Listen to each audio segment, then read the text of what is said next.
Hello అండి. ఎక్కడికి వెళ్తున్నారు? వీళ్ళని చూస్తున్నారా? అచ్చంపేట దాటాక దిండి అండి. దిండి నేచర్ మాత్రం ఏకదం కనిపిస్తది పైనకి ఎక్కినాక.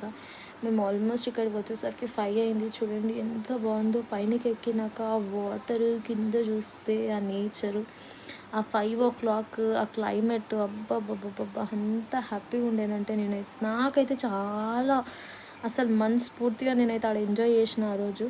చూడండి ఒకసారి మీరే నా హ్యాపీనెస్ చూడండి. నా పాప అయితే ఇంత సౌండ్ లేదు, ఎంత ఎంజాయ్ చేస్తుందంటే అది దాని చిన్నదనంలోనే అన్నిటికెళ్తుంది. చూడండి ఇంత సౌండ్ లేకుండా చూస్తుంది. అది కూడా ఎంత ఎంజాయ్ చేస్తుందంటే, మా మమ్మీ నన్ను ఎక్కడికి తీసుకెళ్తుందో నాకే అర్థం కావట్లేదు. ఓకే, అడ్జస్ట్ అయిపోతా, మా మమ్మీని హ్యాపీగా ఉంచుతా అని చెప్పేసి ఎంత హ్యాపీగా ఉంటుందో. అది కూడా నన్ను ఇంత సతాయించకుండా. ఒకప్పుడు వస్తుండే మా పేరెంట్స్తోని, అప్పుడు కూడా ఎంజాయ్ చేస్తుండే. కింద అల్లనేరేడు పళ్ళు తెంపుకొని పైనకి ఎక్కి తినుకుంటూ వచ్చి ఫొటోస్ దిగుతుండే. ఆ నేచర్ చూడండి.